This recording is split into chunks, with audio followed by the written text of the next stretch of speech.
So guys what's up welcome back to the channel. और अपन आ चुके हैं एक और मजेदार इंटरेस्टिंग और एकदम बेस्टेस्ट रिवीजन वीडियो के साथ। और इसमें कवर करने वाले हैं chapter number 4, that is share capital and debentures. और अभी तक 3 चैप्टर्स की रिवीजन कंप्लीट हो चुकी है। ठीक है, अगर अभी तक वो नहीं की है तो उसका जो पूरा जो सारी वीडियोस का एक ही साथ प्लेलिस्ट का लिंक है ना, उसको मैंने डिस्क्रिप्शन में डाला हुआ है, तो वहां से जाकर आप पहले वो कवर कर लो और उसके बाद चैप्टर 4 को कंटिन्यू करना। ठीक है।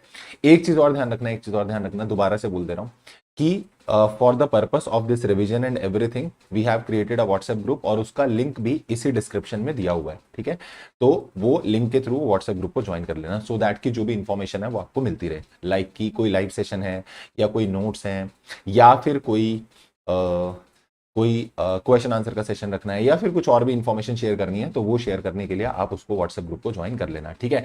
और वीडियो खत्म होने के बाद वीडियो को लाइक करके जाना है और वीडियो को कमेंट करके जाना है। ठीक है, चलो। So we will be starting with share capital and debentures. Sir यहां पर हम बात करने वाले हैं सेक्शन नंबर 43 से लेकर 71 की। 43 से लेकर 71 तक ये सीरीज जाएगी, फिर उसके बाद अपन कंटिन्यू करेंगे विद उसके आगे के सेक्शंस, दैट इज डिपॉजिट्स। ठीक है, chapter 5 we will be starting with the deposits. तो अभी 43 से लेकर 71 तक we will be doing share capital and debentures. और इस चैप्टर में बहुत सारी चीजें हैं, बहुत सारे पार्ट्स हैं। ठीक है, शेयर कैपिटल के बारे में पढ़ोगे, डिबेंचर्स के बारे में पढ़ोगे, बायबैक के बारे में पढ़ोगे कि बायबैक क्या होता है, बायबैक के बारे में जो प्रोविजंस है वो पढ़ेंगे। ठीक है, उसके बाद issue of shares at discount, issue of shares at premium, sweat equity shares क्या होता है, प्रेफरेंस शेयर्स का इशू कैसे हो रहा है, प्रेफरेंस शेयर की रिडम्पशन कैसे हो रही है, ऑल्ट्रेशन ऑफ द कैपिटल कैसे हो रहा है, कैपिटल का रिडक्शन कैसे हो रहा है। तो number of sections are there in this series, but ये पेपर के लिए बहुत इंपॉर्टेंट रहने वाला है, ये ध्यान रखना। ठीक है, क्योंकि पेपर में इसमें से बहुत बहुत बहुत ज्यादा मार्क्स का आने की संभावना रहती है। ठीक है, एक ये चैप्टर बहुत भारी भरकम चैप्टर है, और एक आपका मैनेजमेंट एंड एडमिनिस्ट्रेशन वाला जो चैप्टर है ना, दैट इज ऑल्सो वेरी भारी भरकम चैप्टर, क्योंकि उसके अंदर भी आपकी सीरीज जो कवर होती है दैट गोज फ्रॉम 88 टू 122। तो वो भी थोड़ा भारी भरकम सा चैप्टर है। ठीक है, तो उठाएंगे उसको भी, जब टाइम आएगा उसको भी उठाएंगे। अभी फिलहाल अपन स्टार्ट करते हैं with the share capital and debentures. चलो सर, एक चीज बताओ, आप बोल रहे हो शेयर कैपिटल एंड डिबेंचर, पर पहले हमको ये तो बताओ what is the meaning of the word share. तो शेयर का मतलब क्या होता है? Share means a share in the share capital of the company. Wow sir, क्या क्लासिक सी डेफिनेशन है ना इसकी। Share means a share in the share capital of the company. Share का मतलब एक शेयर होता है in the share capital of the company and include stock. इसका मतलब क्या होता है, अभी थोड़ी देर रुकना, मैं समझाऊंगा। Share means a share in the share capital of the company का मतलब कि जो शेयर होता है ना, वो एक शेयर होता है। वाओ सर, कितना अच्छा समझा रहे हो आप। एक शेयर जो होता है वो एक शेयर होता है। जो ये शेयर होता है ना, इस शेयर का बात, ये शेयर का मतलब क्या है? ये शेयर का मतलब है हिस्सा, दैट इज प्रपोर्शन, पोर्शन।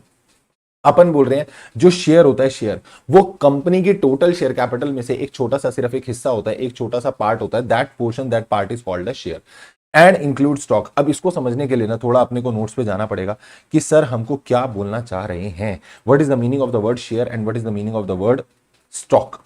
तो मेरी बात समझना, कंपनी की जो टोटल शेयर कैपिटल होती है ना, कंपनी उस टोटल शेयर कैपिटल को डिवाइड कर देती है छोटे छोटे पार्ट्स में, and the that each single part is called the share. यानी हम बोल सकते हैं share is the smallest denomination of the share capital. Share capital की जो सबसे छोटी डिनोमिनेशन होती है उसको हम क्या बोलते हैं? शेयर बोलते हैं। एक बार बताओ, जब आप कंपनी को पैसे देते हो तो आपको जब शेयर मिलते हैं तो क्या आपको सिर्फ शेयर मिलते हैं या उसके साथ कई सारे राइट्स भी मिलते हैं? सर हमको कई सारे राइट्स भी मिलते हैं, क्योंकि अगर हम शेयर में पैसे लगाते हैं तो हमको वोटिंग राइट भी मिलता है, हमको डिविडेंड राइट भी मिलता है, right to inspect some documents और बुक्स भी मिलता है। तो बड़े सारे राइट्स हमको मिलते हैं। तो हम बोलते हैं ऐसा कि शेयर जो है ना, वो एक सम ऑफ मनी नहीं है।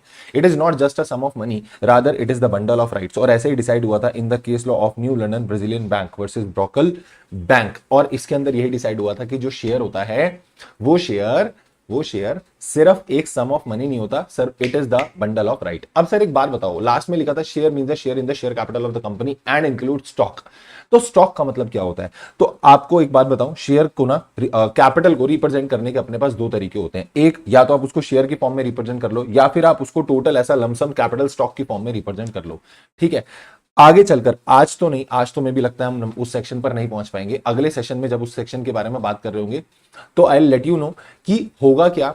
ये जो स्टॉक वाला कॉन्सेप्ट होता है ना, ये स्टॉक वाला कॉन्सेप्ट असल में इनिशियली इशू होता ही नहीं है। मतलब ऐसे बोल लो, ओरिजिनली कोई भी शेयर कोई भी, जैसे मान लो बंदा कैपिटल रेस कर रहा है, कंपनी कैपिटल रेस कर रही है, तो कंपनी जो कैपिटल रेस करेगी वो स्टॉक की फॉर्म में करती नहीं है, वो शेयर की फॉर्म में ही कर रही है।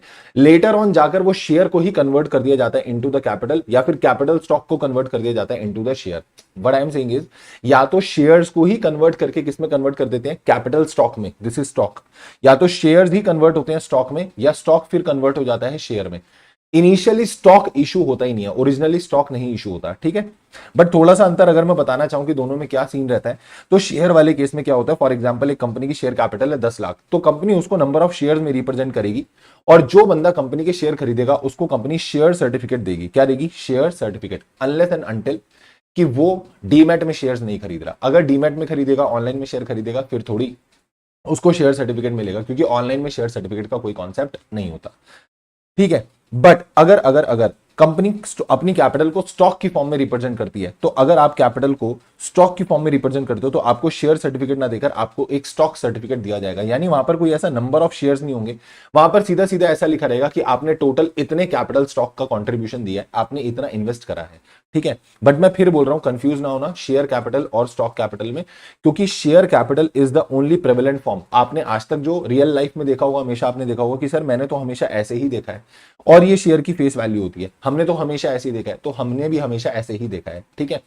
बट कैपिटल स्टॉक जो लिखा हुआ है वो क्यों है, कैसे है, क्या है, वो आगे चलकर एक सेक्शन के साथ अपन कनेक्ट करेंगे, then we will get to know. Section 61 आएगा, then we will connect the capital stock with that particular point. तो उसके साथ जब अपन कनेक्ट करेंगे, then we will get to know about that. मेरी बात समझ में आ गई, जल्दी से बोलो यस सर। चलो इसके बाद आ जाते हैं हम काइंड्स ऑफ शेयर पे। वेरी वेरी वेरी प्यारा concept, kinds of share. Sir कोई हमसे पूछेगा कि काइंड्स ऑफ शेयर बताओ कौन से होते हैं, तो हम उसको बता देंगे। इक्विटी शेयर होते हैं, प्रेफरेंस शेयर होते हैं, फिर प्रेफरेंस शेयर में भी बहुत सारे होते हैं, पार्टिसिपेटिंग प्रेफरेंस शेयर होते हैं, नॉन पार्टिसिपेटिंग प्रेफरेंस शेयर होते हैं, रिडीमेबल प्रेफरेंस शेयर होते हैं, ऐसे बड़े सारे प्रेफरेंस शेयर होते हैं। इतनी चपेट पड़ेगी ना, वो सारे काइंड्स ऑफ शेयर नहीं होते। काइंड्स ऑफ शेयर हमेशा दो ही होते हैं सर, एक होता है इक्विटी शेयर, एक होता है preference share. Kinds of share हमेशा दो ही होते हैं, ध्यान रखना। शेयर्स की काइंड हमेशा दो ही होती है, इक्विटी और प्रेफरेंस। सर फिर वो जो आप बोल रहे हो प्रेफरेंस शेयर में भी कई सारे टाइप्स, वो टाइप्स ऑफ शेयर बोल लो, या ऐसे बोल लो क्लासेस ऑफ शेयर। मतलब अगर कोई हमसे पूछता है काइंड ऑफ शेयर, तो हम बोलेंगे सिर्फ दो होते हैं, इक्विटी और प्रेफरेंस। बट अगर कोई हमसे बोलेगा क्लासेस ऑफ शेयर, तो हम बोलेंगे लाइक ऐसे। अच्छा ऐसे तो तुमने ये भी सुना होगा 8% वाले प्रेफरेंस शेयर होते हैं, 6% वाले प्रेफरेंस शेयर होते हैं, ये भी सुना हुआ हमने। तो क्या ये सब काइंड ऑफ प्रेफरेंस शेयर है? नो। हम बोलेंगे जैसे 8% वाला प्रेफरेंस शेयर है, 6% वाला प्रेफरेंस शेयर है, तो हम बोलेंगे these two shares are of the same kind but of the different class. यानी ये दोनों शेयर हैं तो सेम काइंड के, बट इनकी क्लास डिफरेंट है, तो वो डिफरेंट क्लासेस हो जाती हैं, वो डिफरेंट काइंड नहीं होते, ये ध्यान रखना, ठीक है। काइंड ऑफ शेयर हमेशा दो ही होते हैं, पहला इक्विटी शेयर और दूसरा प्रेफरेंस शेयर, ठीक है। सिर्फ दो तरीके के शेयर्स होते हैं, इक्विटी शेयर और प्रेफरेंस शेयर। फिर इनके आगे भी मैंने बोला दो और ऐसा रहता है क्लासिफिकेशन की। जैसे मान लो इक्विटी शेयर है, तो वो भी कैसा कैसा टाइप का होता है। इक्विटी शेयर ऐसा होता है जो equity share with normal voting right होता है, equity share with differential voting right होता है। प्रेफरेंस शेयर में फिर कई सारे टाइप्स आ जाते हैं, ऐसे आप देखोगे कि प्रेफरेंस शेयर में क्यूमुलेटिव प्रेफरेंस शेयर हो गए, नॉन क्यूमुलेटिव प्रेफरेंस शेयर हो गए, कन्वर्टिबल हो गए, नॉन कन्वर्टिबल हो गए, रिडीमेबल हो गए, पार्टिसिपेटिंग हो गए, नॉन पार्टिसिपेटिंग हो गए। All these are different class of preference share, यानी all these are of different class but of the same kind. इन दोनों को भी हम बोलेंगे these two are of the different class but of the same kind. Sir क्या फर्क होता है इसमें और इसमें? देखो equity share with normal voting rights जो होते हैं ना, विद इक्वल वोटिंग राइट्स, तो उसमें हम बोलते हैं one share equals to one vote, एक शेयर पे एक वोट होता है। बट डिफरेंशियल वोटिंग राइट के केस में क्या होता है, सुपीरियर या inferior kind of voting right हो सकते हैं। फॉर एग्जांपल एक शेयर में दो वोट हो सकते हैं, या 3 शेयर में 2 वोट हो सकते हैं, 2 शेयर में 1 वोट हो सकता है। मैं ऐसा बोलूं 1 share is equal to 1 vote is the normal case, ठीक है। अगर 1 शेयर 1 वोट है तो हम उसको बोलते हैं that is equity share with equal voting right. अब इस वाले केस को छोड़ के ब्रह्मांड का कोई भी केस बन जाए ना, तो तुम उसको बोल देना that is equity share with differential voting right. 1 share 1 vote, normal equity share, normal equity voting right, ठीक है। Equal share equal voting right, मतलब 1 share equals to 1 voting right, स्यापा खत्म। बट अगर मैं बोलूं इसके अलावा कोई भी तुम कॉम्बिनेशन देखो, 1 share 4 voting right, 4 share 1 voting right, 3 share 2 voting right, 2 share 3 voting right, 2 share 1 voting right, 1 share 8 voting right, 8 share 5 voting right, कोई भी कॉम्बिनेशन बने, that entire combination will be called as equity share with differential voting right. Sir ये तो बताओ equity share और preference share में फर्क क्या होता है? प्रेफरेंस शेयर वो शेयर होते हैं जिनको दो चीजों में प्रेफरेंस दी जाती है। सर कौन सी दो चीजों में प्रेफरेंस दी जाती है? एक तो आपको प्रेफरेंस दी जाती है in the case of dividend, और दूसरा वाइंडिंग अप के समय रीपेमेंट ऑफ कैपिटल में आपको क्या मिलती है? प्रेफरेंस मिलती है। बट इनको वोटिंग राइट नहीं होता। पर एक्सेप्शनल केस बोलता है, सेक्शन नंबर 47 आएगा और उसका सबसेक्शन नंबर 2 आएगा। वो ये बोलेगा कि अगर आपने प्रेफरेंस शेयर वालों का डिविडेंड कॉन्सेक्यूटिवली 2 साल तक नहीं दिया तो आपको प्रेफरेंस शेयर होल्डर वालों को भी वोटिंग राइट मिल जाएंगे। बट वो टेम्परेरी वोटिंग राइट होते हैं। जैसी कंपनी डिविडेंड पे करेगी वो वोटिंग राइट खत्म हो जाएंगे, परमानेंटली वोटिंग राइट उनको नहीं मिलते हैं। बट इक्विटी शेयर वालों को in all cases voting right होते हैं।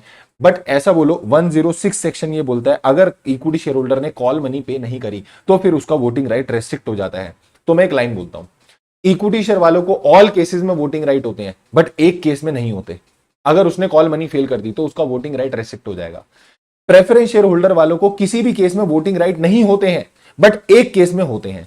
दोनों एक दूसरे के एकदम विपरीत चल रहे हैं। इक्विटी शेयर वालों को in all cases voting right होते हैं बट एक केस में नहीं होते हैं, और प्रेफरेंस शेयर होल्डर वालों को इन ऑल केसेस नहीं होते हैं बट एक केस में आ जाएगा, बट वो टेम्परेरी वोटिंग राइट आएगा और जैसी कंपनी डिविडेंड पे करेगी वो कहानी क्या हो जाएगी? खत्म हो जाएगी। तो इसको एक बार ही पढ़ लेते हैं जरा फटाफट से। सर आप बताओ ना शेयर कितने टाइप के होते हैं? तो हमने बोला इक्विटी शेयर 2 टाइप के होते हैं। Equity share reference to the company limited by share mean all share capital which is not a preference share capital. जो share capital preference share capital नहीं है वो इक्विटी शेयर कैपिटल है।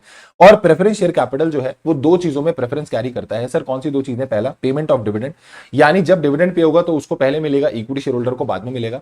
And दूसरा repayment of the paid up share capital in case of winding up. जब company का winding up होगा तो वाइंडिंग अप के समय भी पहले पैसा किसको वापस किया जाएगा? सर पहले पैसा वापस किया जाएगा प्रेफरेंस शेयर होल्डर का, उसके बाद पैसे किसके वापस किए जाएंगे? इक्विटी शेयर होल्डर के। कुछ बातें ध्यान रखने वाली क्या है? Preference shares are always presume to be cumulative, यानी आप बाय डिफॉल्ट उनको क्यूमुलेटिव मान के चलोगे। क्यूमुलेटिव का मतलब कि अगर एक साल इस साल डिविडेंड नहीं पे किया तो वो डिविडेंड अगले साल आपका एक्यूमुलेट हो जाएगा और फिर अगले साल इकट्ठा होकर मिलेगा। Accumulation of dividend can be excluded by clear provision in the AOA. अगर आपको ऐसा एक्सक्लूड करना है तो एओए में क्लियरली प्रोविजन लिख देना, यानी बाय डिफॉल्ट तो अपन क्या मान के चलेंगे? क्यूमुलेटिव।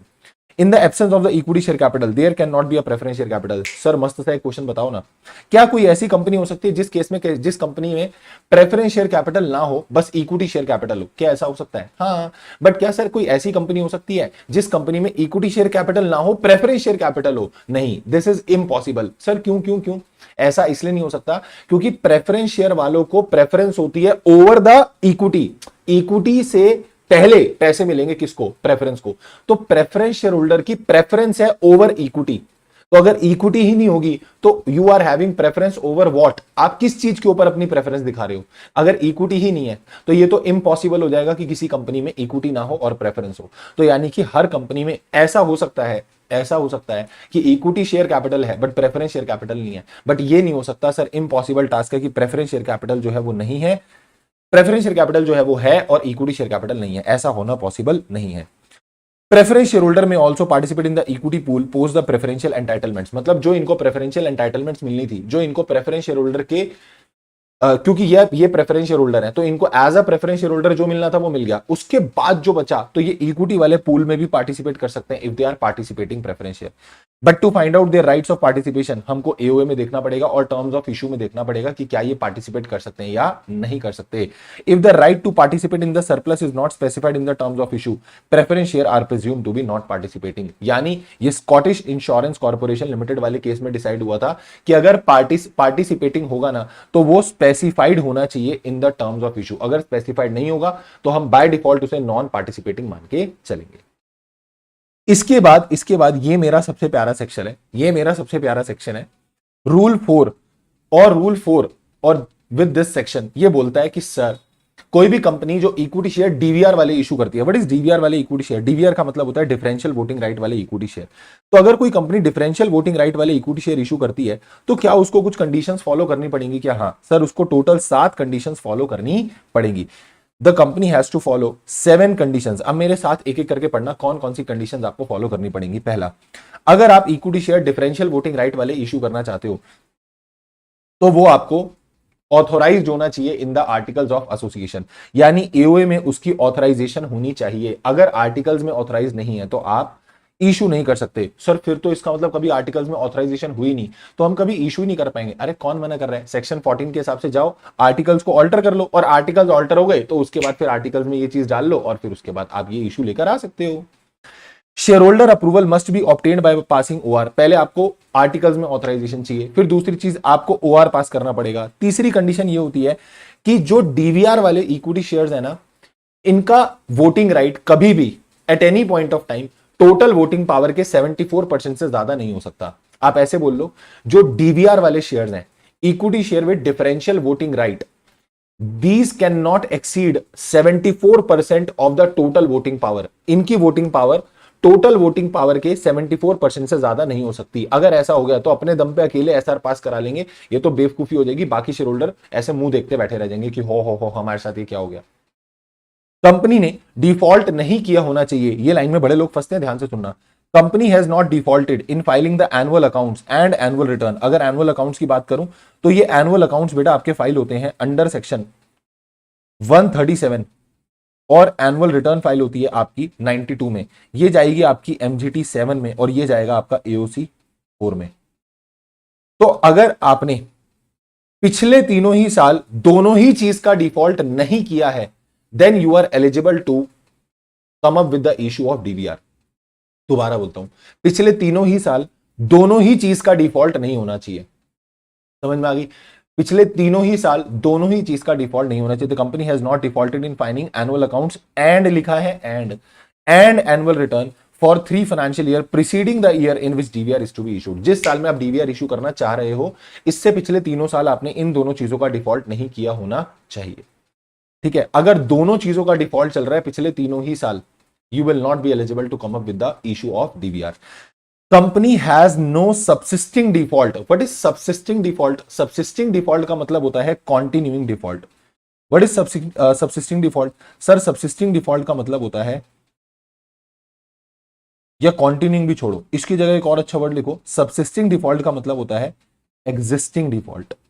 जब कंपनी इशू लाना चाह रही है उस समय कंपनी इन 4 चीजों के डिफॉल्ट में नहीं होनी चाहिए। पहला, डिक्लेयर्ड डिविडेंड के पेमेंट का डिफॉल्ट नहीं होना चाहिए, मैच्योर डिपॉजिट की रीपेमेंट का डिफॉल्ट नहीं होना चाहिए, प्रेफरेंस शेयर या डिबेंचर की रिडम्पशन का डिफॉल्ट नहीं होना चाहिए, और डिपॉजिट्स या डिबेंचर्स के इंटरेस्ट का डिफॉल्ट नहीं होना चाहिए। मतलब जिस समय आप इशू लेकर आ रहे हो ना, उस समय इन चीजों का डिफॉल्ट एग्जिस्ट नहीं कर रहा हो। ये नहीं लिखा कि तुमने पास्ट में कभी डिफॉल्ट किया था तो तुम ला नहीं सकते, नहीं, बोल रहे अभी at present when you are coming up with the public issue, बोल रहा हूं when you are coming up with the issue of DVR, जब आप डीवीआर इशू करने वाले हो उस समय इन चीजों का डिफॉल्ट नहीं होना चाहिए। ओके सर, पास्ट में कभी किया था तो उससे हमें मतलब नहीं है, अभी जिस समय इशू आ रहा है उस समय इन चारों चीजों का डिफॉल्ट नहीं होना चाहिए, एग्जिस्ट नहीं कर रहा हो। ऐसा ना हो कि तुम अभी करेंटली प्रेजेंटली इस चीज के डिफॉल्ट में बैठे हो और तुम सोच रहे हो इक्विटी शेयर में डीवीआर इशू करके पैसा उठा लूं मार्केट से। ये दिया नहीं जा रहा, और इक्विटी शेयर डीवीआर इशू करके तुम पैसा उठाने की बातें कर रहे हो। निकलो चलो। कंपनी हैज नॉट डिफॉल्टेड इन, अब यहां लिखा है नो सबसिस्टिंग डिफॉल्ट, और यहां क्या लिखा है not defaulted in. Not defaulted इन का मतलब कि कंपनी ने कभी भी इन 4 चीजों का डिफॉल्ट नहीं किया होना चाहिए। यानी अगर तुमने कभी भी dividend of the preference share का डिफॉल्ट करा, या तुमने term loan from the PFI या स्टेट फाइनेंशियल इंस्टीट्यूशन या उस पे इंटरेस्ट का डिफॉल्ट करा, या फिर statutory dues of the employee. Sir statutory dues of employees का मतलब क्या होता है? जो पैसा आपने एम्प्लॉय को देना था, फॉर एग्जाम्पल उनका ग्रेचुटी का, पीएफ का पैसा, ये सब जो आपने देना था, बोलो हाँ है ना।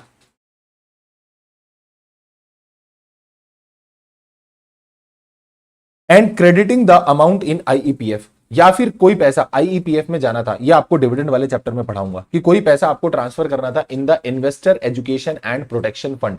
अगर कोई पैसा सर आईईपीएफ में ट्रांसफर होना था बट आपने उसको क्रेडिट नहीं करा, अगर इन 4 चीजों का डिफॉल्ट तुमने कभी भी किया हो तो फिर आप क्या नहीं लेके आ सकते? डीवीआर का इशू नहीं लेके आ सकते। सर ये तो बड़ा गंदा सीन हो गया। आप एक चीज सोच के बताओ, चलो ठीक है ये वाले 4 डिफॉल्ट हमें समझ में आते हैं, जब हम इशू लाना चाह रहे हैं तब हमारी ये वाली 4 चीजें डिफॉल्ट में नहीं होनी चाहिए, ठीक है। पर सर ये सोचो ना, ये वाली 4 चीजें हमने कभी भी कर दी थी, यानी आज से 20 साल पहले कंपनी से गलती से रीपेमेंट ऑफ टर्म लोन रह गया था, मतलब टर्म लोन का रीपेमेंट नहीं हुआ, या ये भी छोड़ो, एक लोन लिया था from the public financial institution, उसका इंटरेस्ट पे नहीं करा था, बस वो डिफॉल्ट हो गया, तो छोटी सी गलती हुई थी, गलती से मिस्टेक हुई थी, वो छोटी सी गलती हुई थी 20 साल पहले, तो क्या कंपनी उसका पश्चाताप आज तक भोग रही होगी क्या? और आज भी लिखा हुआ है, क्योंकि लॉ तो यही बोलता है company has not defaulted, company ने डिफॉल्ट नहीं किया होना चाहिए। अगर तुमने कभी भी ये वाले कांड कर दिए तो तुम तो डीवीआर ला ही नहीं पाओगे। तो ऐसे तो कंपनी फंस जाएगी। तो फिर इसलिए नीचे इन्होंने एक प्रोवाइजो ऐड करा और क्या बोले कि आप equity share with DVR issue कर सकते हो अगर आपने इस डिफॉल्ट को ठीक कर लिया था और जिस दिन डिफॉल्ट ठीक हुआ था वहां से 5 साल बीत चुके हैं। यानी जब आपने डिफॉल्ट करा, ये वाला इन 4 की बात कर रहा हूं मैं, जब आपने डिफॉल्ट करा तो आप डीवीआर नहीं ला सकते। यहां आपने डिफॉल्ट ठीक करा, इसके बीच में भी आप डीवीआर नहीं ला सकते। फिर ये जब ठीक हो गया ना, डिफॉल्ट आपने रेक्टिफाई कर लिया, डिफॉल्ट मेड गुड, इसके बाद भी 5 साल पहले पश्चाताप में जलो। पहले एक बार पश्चाताप करो, 5 साल तब तक क्या नहीं ला सकते, डीवीआर नहीं ला सकते। जब 5 साल बीत जाएंगे इसके बाद अब आप डीवीआर लेकर आ सकते हो। सर मान लो हमने मैच्योर डिपॉजिट का पैसा जो था ना वो डिफॉल्ट कर दिया था कभी, और जब वो डिफॉल्ट किया था फिर उसके बाद हमने ठीक भी कर लिया था, पर ठीक करने के बाद अभी 2 ही साल बीते हैं, अभी 2 ही साल बीते हैं, अब हम डीवीआर लेके आ सकते हैं? अबे हाँ भाई, डीवीआर लेके आ सकते हो सर, 5 साल वाला प्रोवाइजो नहीं लगेगा, वो इसके लिए सिर्फ, वो सिर्फ इसके लिए, इनके लिए तुम्हें कोई 5 साल वाला ये तो ये बोल रहा है जिस समय डीवीआर ला रहे हो उस समय इन चीजों का डिफॉल्ट नहीं किया होना चाहिए। मैं तो कह रहा हूं तुमने यहां डिफॉल्ट करा, यहां ठीक कर लिया, अगर ये वाले इन 4 डिफॉल्ट की बात कर रहा हूं, अगर तुमने यहां डिफॉल्ट करा, यहां पे ठीक कर लिया और जिस दिन ठीक करा अगले दिन तुम डीवीआर लाना चाहते हो, ले आओ, कौन मना कर रहा है, ले आओ, कौन मना कर रहा है। पर यहां तुम्हें पहले 5 साल पश्चाताप में जलना पड़ेगा। ओहो हो, और कंपनी को किसी भी कोर्ट या ट्राइब्यूनल के द्वारा पिछले 3 साल में इन एक्ट के अंतर्गत पेनल्टी नहीं लगाई गई हो, अगर ये सातों कंडीशन पूरी हो जाएंगी तो ये आप क्या कर सकते हो, डीवीआर इशू कर सकते हो। सर कौन से एक्ट में पेनल्टी ना लगी हो? आरबीआई एक्ट में, सेबी एक्ट में, सिक्योरिटीज कॉन्ट्रैक्ट रेगुलेशन एक्ट में, FEMA 1999 that is foreign exchange management act, या फिर any other act of regulators. किसी भी और एक्ट में अगर तुम्हें पेनल्टी लगी है जो स्पेशल एक्ट होता है ऑफ द रेगुलेटर्स, अगर उनमें पेनल्टी लगी है और पिछले 3 साल में लगी है तो फिर आप डीवीआर नहीं ला सकते। ये सातों कंडीशन का एक साथ कंप्लाई होना जरूरी है। यदि ये सातों कंडीशन एक साथ कंप्लाई हो गई तो आप डीवीआर ला सकते हो, अदरवाइज आप डीवीआर नहीं ला सकते। फिर आगे क्या बोलते हैं, explanatory statement to the notice of the general meeting और of a postal ballot shall contain the various matter like particular of the issue including size, detail, differential right. मतलब ये बोलना चाह रहे हैं कि भैया जो आप एक्सप्लेनेटरी स्टेटमेंट भेजोगे ना, देखो आपको ओआर पास कराना है, मीटिंग होगी तो मीटिंग का नोटिस जाएगा तो उसके साथ एक्सप्लेनेटरी स्टेटमेंट जाएगी, सेक्शन नंबर 102 आएगा आगे। तो जब आप एक्सप्लेनेटरी स्टेटमेंट भेजोगे ना, तो एक्सप्लेनेटरी स्टेटमेंट नाम में क्या एक्सप्लेन करेगी वो स्टेटमेंट की क्या क्या बातें डिस्कस होने वाली मीटिंग में। तो बोल रहा है उसमें ना आप ये सारी चीजें लिख देना, लाइक कितना साइज है, मतलब कि क्या कितना कितना वैल्यू का आप इशू लेकर आ रहे हो, ठीक है, किस किस के कितने डिफरेंशियल राइट्स हैं, मतलब कितना डिफरेंशियल राइट है, 1 share equal to 1 voting right के अलावा आप क्या लेकर आ रहे हो, 1 share equal to 3 voting right है, 1 share equal to 4 voting right है, क्या सीन है। और एक चीज नॉलेज के लिए तुम्हें बता दूं, ऐसा भी पॉसिबल नहीं होता कि 1 शेयर इज इक्वल टू, किसी को 1 share is equal to 4 voting right दे दिए, किसी को 1 share is equal to 5 voting right दे दिए, ऐसा नहीं होता। वो सेम ही चलेगा, सबका यूनिफॉर्म होता है। ऐसा नहीं होता कि किसी को अलग, मान लो मेरे को कंपनी दे रही है 1 share is equal to 7 voting right, आपको दे रही है 1 share is equal to 6 voting right, ऐसा नहीं होता। वो सेक्शन 4 रूल 4 सब रूल 3 क्या बोलता है, प्रोहिबिट द कन्वर्जन। अच्छा, एग्जिस्टिंग इक्विटी शेयर कैपिटल है तो आप उसको डीवीआर में कन्वर्ट नहीं करा सकते, मतलब नॉर्मल वाला डीवीआर में कन्वर्ट या डीवीआर वाला नॉर्मल में कन्वर्ट, ऐसा कन्वर्जन पॉसिबल नहीं है। बोर्ड ऑफ डायरेक्टर को इस चीज की डिस्क्लोजर देनी पड़ेगी इन द बोर्ड रिपोर्ट, आपको बोर्ड रिपोर्ट में इसके बारे में बताना पड़ेगा अगर आपने डीवीआर इशू करा है तो। और रूल 5 सब रूल 5 ये बोलता है कि आप ये मान के चलना फिर ये कोई अलग ग्रह से उतरे हुए इक्विटी शेयर होते हैं क्या? नहीं, कोई ऐसा अलग ग्रह से उतरे हुए इक्विटी शेयर नहीं होते। मतलब आप ये मानो जो equity share with normal voting right होता है और जो equity share with differential voting right होता है, they are absolutely same, 100% same in all respect except voting right. बाकी सब कुछ हूबहू सेम है, ठीक है। यानी कि उन जो लोग, जो बाकियों को और राइट्स मिल रहे हैं, मतलब और राइट्स जो उन नॉर्मल वाले शेयर होल्डर को मिल रहे हैं, वही आपको भी मिलेंगे। बस दोनों शेयर्स में फर्क किस चीज का है? सिर्फ और सिर्फ वोटिंग राइट का। सिर्फ और सिर्फ किसका फर्क है? वोटिंग राइट का। इसके अलावा कोई और फर्क है ही नहीं। Okay sir, okay sir. And rule 4 सब रूल 6 बोलता है कि आपको रजिस्टर ऑफ मेंबर मेंटेन करना पड़ेगा, that is maintain under section 88, और उसमें इनकी भी डिटेल आएगी। और सेक्शन 43 नहीं लगता स्पेसिफाइड आईएफएससी पब्लिक कंपनी पे वेयर एमओए और AOA of such company provide. अगर वो पब्लिक कंपनी आईएफएससी में खुली हुई है तो फिर उस पर सेक्शन 43 नहीं लगता। या फिर प्राइवेट कंपनी वेयर एमओए और AOA of the private company provide. However अगर 92 या 137 वही एमजीटी 7 और एओसी 4 का अगर तुमने डिफॉल्ट कर दिया तो फिर तुमको ये एग्जम्पशन नहीं मिलेगी, फिर तुम्हें वो भी कंप्लाई करना पड़ेगा, ठीक है। इसके बाद ये कुछ बीच में से पार्ट को छोड़ देते हैं। अच्छा मेरी बात सुनना, मैं तुमको पहले क्लैरिफाई कर दूं, मैंने तुमको ये बोला भी था कि मैंने पिछले वाले चैप्टर नंबर 3 में भी कुछ सेक्शंस इस चैप्टर के साथ लिंक करे हैं, ठीक है। तो अब मैं इस चैप्टर को बड़ा इधर उधर करके पढ़ाऊंगा। I will not go like that कि हाँ 41 आया, 42, 43, 44, 45, 46, ऐसे नहीं चलूंगा मैं, ठीक है। हम बिल्कुल कॉन्सेप्ट को समझेंगे, उसके बाद मैं तुम्हें भले ही बुक से दिखा दूंगा कि देख लो each and everything you have covered, ठीक। चलो सर, तो अभी सबसे पहले अपन आते हैं सेक्शन नंबर 52 पे, application of the premium received on the issue of share. क्या सर शेयर्स प्रीमियम पे इशू हो सकते हैं? हाँ सर, प्रीमियम पे बिल्कुल इशू हो सकते हैं। मैं इसको तुम्हें फटाफट से नोट से ही रिवाइज करा देता हूं, आप उसके नोट्स भी बना लेना, ठीक है। आ जाओ। क्या सर कंपनी प्रीमियम पे शेयर इशू कर सकती है? बिल्कुल कर सकती है। मान लो केके लिमिटेड एक कंपनी है, फेस वैल्यू है शेयर की 10 रुपए, प्रीमियम आप उसमें ऐड करना चाह रहे हो 90 रुपए, तो इशू प्राइस कितना हो जाएगा? 100 रुपए। ये टर्मिनोलॉजी ध्यान रखना, आगे काम में आएगी कि फेस वैल्यू क्या होती है, प्रीमियम क्या होता है और इशू प्राइस क्या होता है। कंपनी लिस्ट हो गई, मार्केट प्राइस हो गया कंपनी का 500 रुपए। वाओ, क्या कंपनी ने परफॉर्मेंस निकाली एकदम बढ़िया कि 100 रुपए का शेयर इशू हुआ और मार्केट में लिस्ट होते ही वो कितने पे पहुंच गया? 500 पे। ऐसा भी हो सकता है। तो क्या सर कंपनी प्रीमियम पे शेयर इशू कर सकती है? हाँ बिल्कुल कर सकती है। Company issue the shares for cash और काइंड में भी इशू कर सकती है। Of a sum equal to the aggregate amount of the premium received shall be transfer to the security premium account. तो जितना पैसा सिक्योरिटी प्रीमियम के अमाउंट का आया है वो आप एसपी अकाउंट में उठा के डाल दोगे। ओके सर, फिर हम एसपी अकाउंट में उठा के उस पैसे को डाल देंगे। अब इधर आओ जरा, मैंने लिखा बस इन 5 चीजों के लिए आप एसपीए को डेबिट कर सकते हो। मतलब सेक्शन 52 सबसेक्शन 2 एग्जामिनर का फेवरेट क्वेश्चन, और पेपर में अगर आ गया तो भैया बोनस क्वेश्चन। बोनस क्वेश्चन बोले तो एकदम फ्री फंड के मार्क्स हैं, मतलब बिल्कुल स्ट्रेट फॉरवर्ड क्वेश्चन अगर उसने दे दिया ना कि right down the uses of the security premium. Security premium कहां कहां यूज हो सकता है, या फिर list down the purposes for which the amount of security premium can be utilised for the purposes which for the purposes for which the SPA can be used. अगर उसने ये डाल दिया ना भैया, तो आंसर बाद में लिखना, पहले डेस्क पे खड़े होना, नमन करना उस इंसान को जिसने ये पेपर में क्वेश्चन डाला है, ठीक है। एकदम बोनस क्वेश्चन, फ्री के मार्क्स, एकदम free free free. Issue off fully paid bonus share. पहला, अगर आपको बोनस शेयर इशू करने हैं तो उसके लिए आप एसपी को क्या कर सकते हो? डेबिट कर सकते हो। यानी देखो बोनस शेयर क्या होता है? फ्री में शेयर बांट रही है कंपनी, तो फ्री में शेयर बांट रही है तो भाई शेयर कैपिटल बढ़ जाएगी। कंपनी ने फ्री में शेयर कैपिटल और बढ़ा ली 20 लाख से, पैसा तो आया ही नहीं, तो कैश वाली साइड तो आई नहीं, तो बैलेंस शीट टैली कैसे होगी? तो कंपनी क्या करती है, असल में जो कंपनी के पास ये जो प्रीमियम का पैसा पड़ा होता है ना, इसी को कंपनी उठाकर कहां कैपिटलाइज कर देती है? In the capital amount. तो इसीलिए हम बोनस शेयर को इंडस्ट्री में एक और नाम से जानते हैं, उसको बोलते हैं कैपिटलाइजेशन ऑफ रिजर्व। क्या बोलते हैं? Capitalisation of reserve. क्योंकि देखो ये पैसा ऐसे भी किसका था? ऑनर का। Share capital share holder fund तब भी किसका था? ऑनर का। बस तब 10 लाख रुपए कैपिटल की फॉर्म में पड़े थे, 90 लाख रुपए प्रीमियम की फॉर्म में पड़े थे। बट कंपनी ने क्या बोला, एक काम करते ना, इसको कैपिटलाइज कर लेते हैं, तो उठा के इसको यहां से यहां डाल दिया। बस उसी प्रीमियम अमाउंट के बदले कंपनी क्या कर देती है? शेयर इशू कर देती है। तो आप बोनस शेयर इशू करने के लिए क्या कर सकते हो, बट ध्यान रखना फुल्ली पेड बोनस शेयर होना चाहिए। उसके लिए आप एसपी को यूज कर सकते हो, अदरवाइज आप एसपी को यूज नहीं कर सकते। अगर आपको बायबैक करना है तो सेक्शन 68, 69, 70 तीन सेक्शन में प्रोविजन दिए हुए हैं बायबैक के। बायबैक करने के लिए आप एसपी का क्या कर सकते हो? यूज कर सकते हो, ठीक है। एक चीज ध्यान रखना, सिक्योरिटी प्रीमियम अकाउंट जो होता है ना, वो फ्री रिजर्व में काउंट नहीं होता कंपनीज एक्ट में, ठीक है। वो फ्री रिजर्व में काउंट नहीं होता, but for the purpose of section 68 उन्होंने वहां पे लिखा हुआ है कि free reserve include security premium account. ये ध्यान रखिएगा।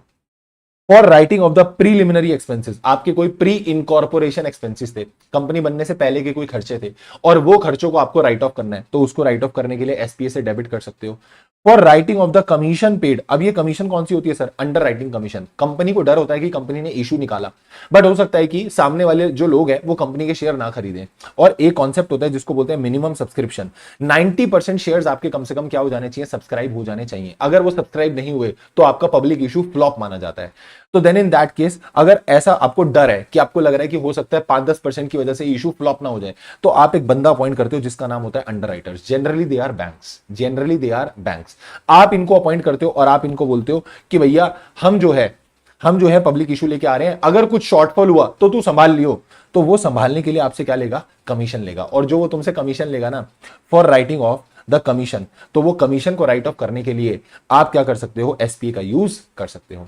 या फिर अगर आपने डिबेंचर्स को इशू करने पे डिस्काउंट दिया, क्योंकि शेयर तो अब डिस्काउंट पे इशू होता ही नहीं है, अगर आपने डिबेंचर्स को इशू करने पे डिस्काउंट दिया तो वो डिस्काउंट को राइट ऑफ करने के लिए भी एसपीए यूज हो सकता है। एंड लास्ट इज कि अगर आप क्या बोलते हैं, अगर आप रिडम्पशन कर रहे हो प्रीमियम पे, तो प्रीमियम पे जो रिडम्पशन होनी है वो प्रीमियम का पैसा देने के लिए एसपीए का पैसा यूज किया जा सकता है। ये सब कुछ बुक में लिखा था, एक बार नजर मार लेना कि सिर्फ इन 5 केसेस के लिए, इन 5 केसेस के लिए आप क्या कर सकते हो, एसपीए को डेबिट कर सकते हो।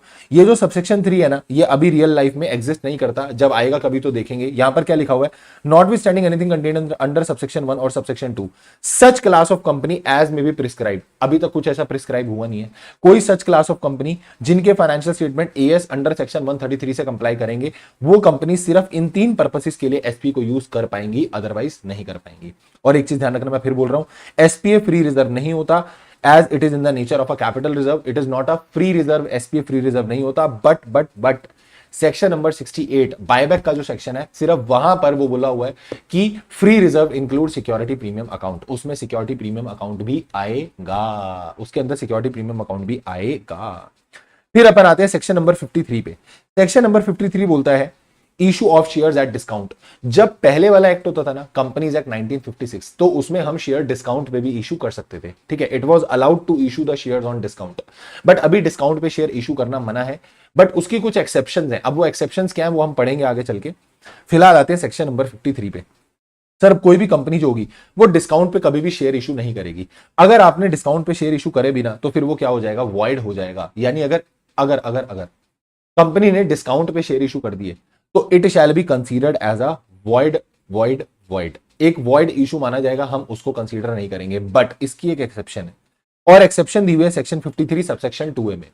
वो ये बोलता है जनरली तो मना है, देखो कंपनी डिस्काउंट पे कभी भी शेयर इशू नहीं कर सकती, but there is an exception. क्या, मान लो एक कंपनी है AB limited, Amitabh Bachchan limited है, और कंपनी ने एसबीआई से लोन लिया कितने का, 100 करोड़ का।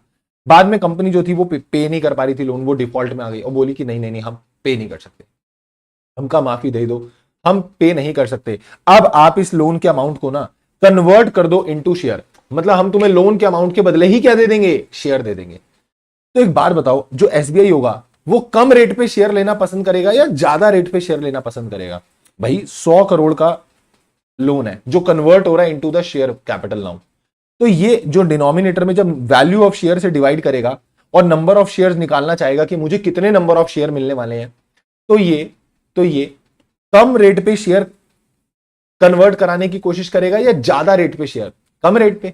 तो इसीलिए बोला गया कि अगर कभी ऐसी आप कॉर्पोरेट डेट रीस्ट्रक्चरिंग करते हो, यानी अपने डेट को रीस्ट्रक्चर करवा रहे हो, ऐसा इस केस में अगर आपको डिस्काउंट पे इशू करना पड़ रहा है तो we will allow, then you can do that, otherwise you can't issue the shares at discount. और अगर तुमने करा, क्योंकि तुम तो ढीठ हो, तुम मानते थोड़ी हो, तुम्ही से तो इंस्पायर्ड है कंपनी, जैसे तुम ढीठ हो, जैसे तुम नहीं मानते हो, तुम पढ़ाई लिखाई नहीं करते हो, कितना भी बोल लो पढ़ लो पढ़ लो पढ़ लो पढ़ लो, नहीं पढ़ना।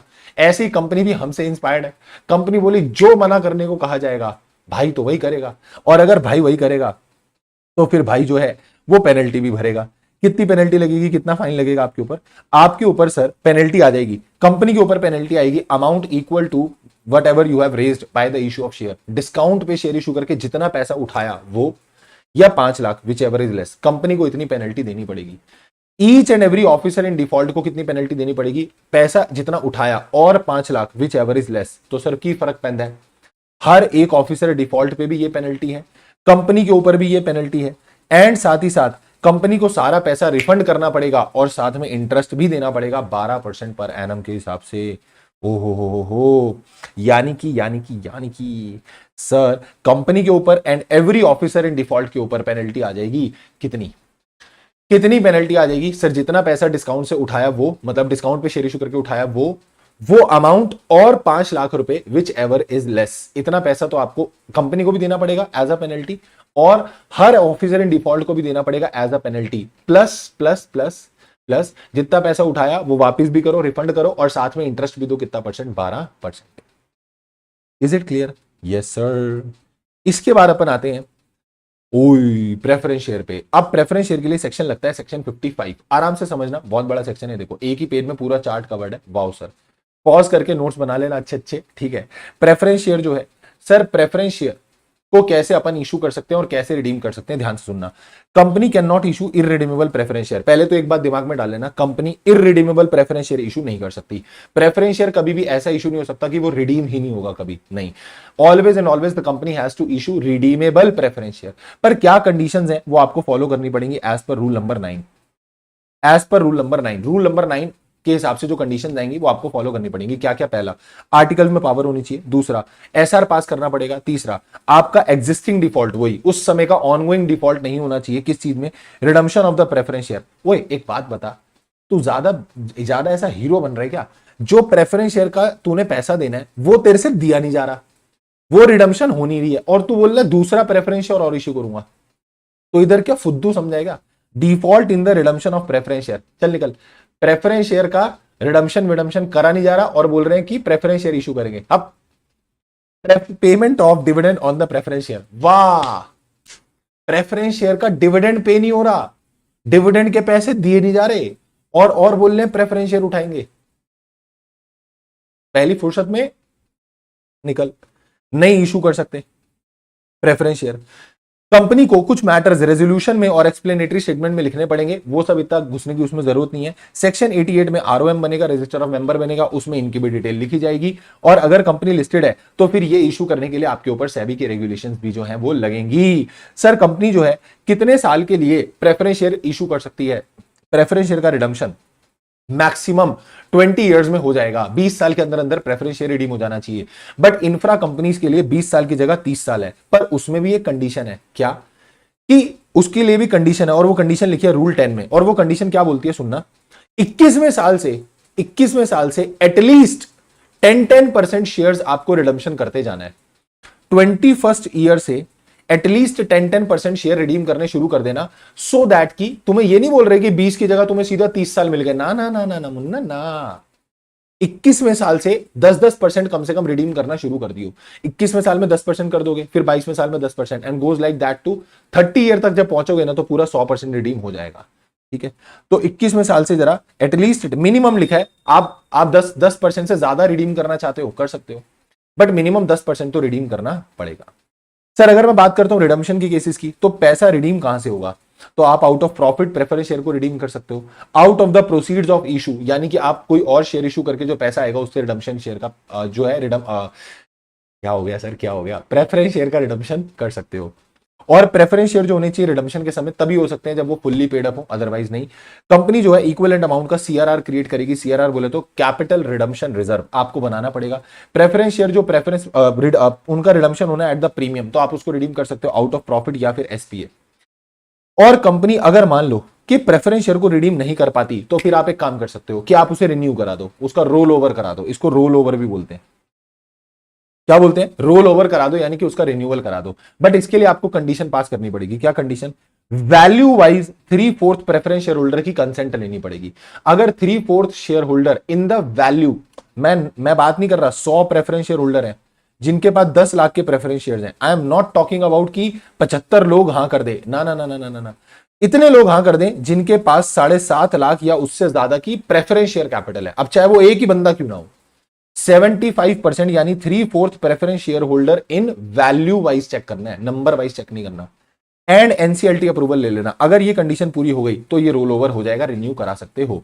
एनसीएलटी अगर चाहे तो जिन बंदों ने मना करा है, जिन्होंने कंसेंट नहीं दी है, तो एनसीएलटी अगर चाहे तो ऐसा ऑर्डर पास कर सकता है, ऐसा डायरेक्शन दे सकता है कि भैया जिन्होंने अपनी कंसेंट नहीं दिया ना, तो इनको इनके पैसे वापस करो, इनको इनके पैसे का कर दो, वापस कर दो। और जो ये सीआरआर आपने बनाया ना, ये सीआरआर सिर्फ और सिर्फ आप किस पर्पस के लिए यूज कर पाओगे? Only and only for the purpose of issuing bonus share fully paid up. CRR का एक ही पर्पस होता है, आप सीआरआर के बदले सिर्फ क्या इशू कर सकते हो? Bonus share. फिर अपन आते हैं सेक्शन 54 पे, स्वेट इक्विटी शेयर। सर ये कौन से इक्विटी शेयर होते हैं? स्वेट इक्विटी शेयर ऐसे इक्विटी शेयर होते हैं जो सारे एम्प्लॉयज को नहीं दिए जाते। मैं तुमको एक चीज समझाऊं बहुत क्रिस्टल क्लियर, आराम से समझना। सर हमने सुना है एम्प्लॉयज को एक ईसॉप भी मिलते हैं, ईसॉप के द्वारा भी शेयर मिलते हैं, और एक स्वेट इक्विटी शेयर के द्वारा भी शेयर मिलते हैं। तो जब कंपनी अपने सारे एम्प्लॉयज को शेयर दे रही है ना, सारे एम्प्लॉयज मतलब नॉट ऑल, सारे, मैं सारे की भी बात नहीं कर रहा कि अगर एक कंपनी में 10,000 एम्प्लॉय है तो सबको ही शेयर दे रही है, ऐसी भी बात नहीं कर रहा। मान लो मैं ऐसा बोल रहा हूं कि कंपनी ने बोला कि हम 2000 लोगों को ईसॉप ग्रांट करते हैं, एक पर्टिकुलर क्लास ऑफ एम्प्लॉयज को ईसॉप ग्रांट करते हैं। तो हमने बोला वो ईसॉप है, एम्प्लॉय स्टॉक ऑप्शन प्लान, वो आगे आएगा, जब मैं आएगा तो मैं बताऊंगा कि ईसॉप की कहानी क्या होती है। स्वेट इक्विटी शेयर सारे एम्प्लॉय को नहीं देते, स्वेट इक्विटी शेयर सारे एम्प्लॉय को नहीं देते, वो कुछ सिलेक्टेड लोगों को दिए जा रहे हैं, who are the very hard working employees for the company, जिन्होंने अपना खून पसीना बहाकर कंपनी के लिए काम किया है। अब कंपनी का वक्त आया है कि अब कंपनी उनको क्या करेगी, रिवॉर्ड करेगी। So sweat equity shares are the equity shares which are issued by the company to the directors और employees of the company at a discount for cash और for other than cash. Cash में भी दे सकते हो और for other than cash भी दे सकते हो, बट ये डिस्काउंट पे इशू होंगे। और हम ऐसा भी बोलते हैं कि ये जो स्वेट इक्विटी शेयर होते हैं ना, they are just like an exception, कि डिस्काउंट पे वैसे तो शेयर इशू नहीं हो सकता, बट क्योंकि हमने इनको मोटिवेट करना होता है तो हम इनको डिस्काउंट पे क्या कर सकते हैं, शेयर इशू कर सकते हैं। सर एम्प्लॉय कौन होते हैं यहां पर, एम्प्लॉय किसको बोला जा रहा है, तो बोला permanent employee of the company, चाहे वो इंडिया में हो चाहे वो आउटसाइड इंडिया हो। Director of the company, director of the company बोले तो चाहे वो होल टाइम डायरेक्टर हो चाहे वो पार्ट टाइम डायरेक्टर हो। Permanent employee of the company in India outside India, director of the company in India outside India. ये दोनों समझ में आ गए। थर्ड वाला समझो, जो लोग फर्स्ट और सेकंड में कवर्ड हुए, जो लोग फर्स्ट और सेकंड वाले पॉइंट में कवर्ड हुए, इनके एम्प्लॉय और इनके डायरेक्टर, एम्प्लॉय और डायरेक्टर डिफाइंड अबव। ओए सुनो, रुको रुको रुको रुको रुको, मैं क्या बोल रहा हूं ध्यान से सुनो, गड़बड़ होगी गड़बड़ होगी, सुनो सुनो सुनो सुनो मैं क्या बोल रहा हूं, आराम से सुनो। ओए सुनो इधर, permanent employee of the company in India outside India, director of the company whole time director part time director, और जो ये एम्प्लॉय फर्स्ट और सेकंड में कवर्ड है, मतलब ये लोग और ये लोग कंपनी के तो आ ही गए, साथ ही साथ होल्डिंग और सब्सिडरी के भी यही वाले लोग ले लेना। दोबारा बताओ एक बार दोबारा बता दो, सुनो आराम से सुनो। एम्प्लॉय की डेफिनेशन में कौन कौन आएगा, permanent employee of the company चाहे इन इंडिया चाहे आउटसाइड इंडिया। दूसरा, director of the company, company का डायरेक्टर चाहे होल टाइम हो चाहे पार्ट टाइम हो, और यही लोग कंपनी की होल्डिंग कंपनी के और कंपनी की सब्सिडरी कंपनी के, यानी कंपनी की होल्डिंग कंपनी है तो होल्डिंग के भी permanent employee in India outside India, उनको भी हमारी कंपनी स्वेट इक्विटी दे सकती है। हमारी कंपनी की सब्सिडरी कंपनी के permanent employee in India outside India, उनको भी हमारी कंपनी क्या दे सकती है, स्वेट इक्विटी दे सकती है। And same goes with the point 2, ऐसी कंपनी की होल्डिंग कंपनी के डायरेक्टर्स और कंपनी की सब्सिडरी कंपनी के डायरेक्टर्स, और यहां लिखा है सब्सिडरी कंपनी चाहे इन इंडिया हो चाहे आउटसाइड इंडिया हो, और साथ में लिखा हुआ है होल्डिंग कंपनी के लिए भी ये पॉइंट नंबर 1 और 2 एप्लीकेबल होगा।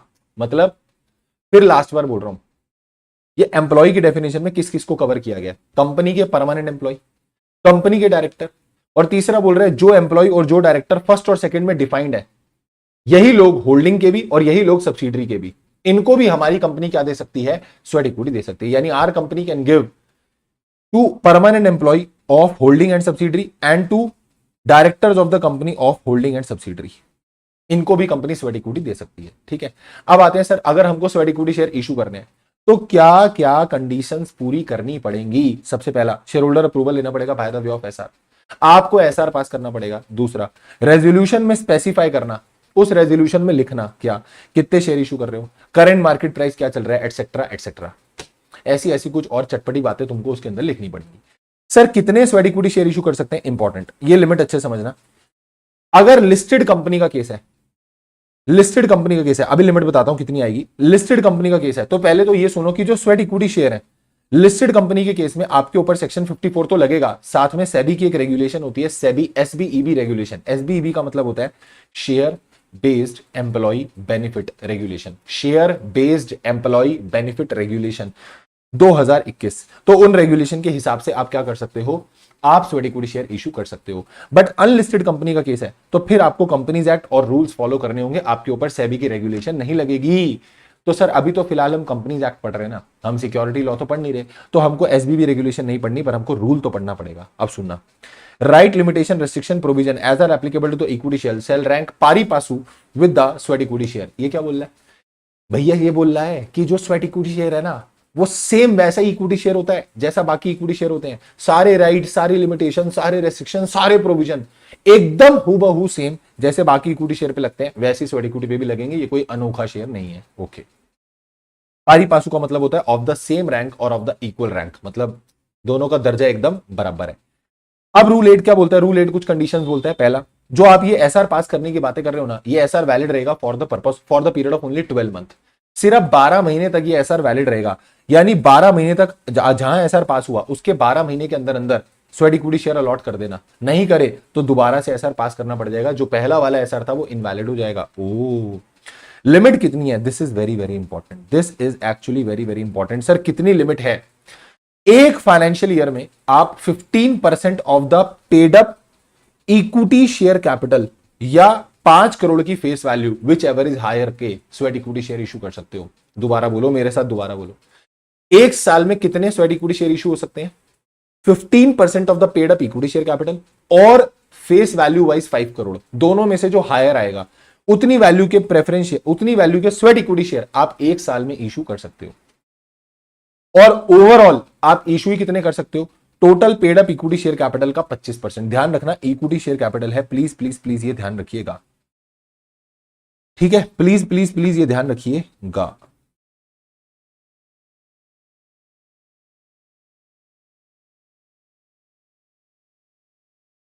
ठीक है बेटा, तो ओवरऑल आप कितने इशू कर सकते हो? Maximum 25% of the total paid up equity share capital. और अगर मैं बात करूं एक साल में कितने कर पाओगे, तो 15% of the paid up equity share capital और द फेस वैल्यू 5 करोड़। मतलब इतने शेयर इशू कर दो जिनकी फेस वैल्यू 5 करोड़ हो, या फिर वो total paid up equity share capital के 15% है, विच एवर इज हायर। एक साल में इतना कर सकते हो, ओवरऑल इतना कर सकते हो, प्रोवाइडेड अगर कोई स्टार्टअप कंपनी है और शुरू के 10 साल में है, तो फिर आपके लिए लिमिट ओवरऑल वाली 25 की जगह 15 हो जाएगी, 50 हो जाएगी। शिव शिव शिव शिव शिव 15 हो जाएगी, 25 की जगह 50 हो जाएगी। बाकी सबके लिए यही कहानी सेम रहेगी, ठीक है? ओके सर,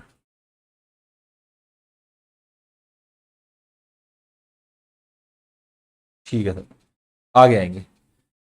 फिर उसके बाद ध्यान रखना उसके बाद ध्यान रखना उसके बाद ध्यान रखना सर ये क्या क्वेश्चन करा रखा है, एक बार समझा दो ना, ये बैंड बजा देगा क्वेश्चन में से, करा दूं? सुनो, एक कंपनी है KK limited, paid up equity share capital कितनी है उस कंपनी की? 19 करोड़। बताओ कितने स्वेट इक्विटी शेयर आप एक फाइनेंशियल ईयर 24-25 में इशू कर सकते हो? अब निकालो आंसर। अरे सर, हमको लगा आप कराओगे, तो मैंने तो आंसर लिखा हुआ है नालायको।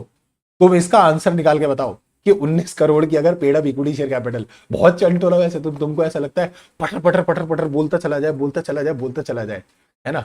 19 करोड़ की paid up equity share capital, अरे कुछ हाथ तो चलाओ, निकालो ना।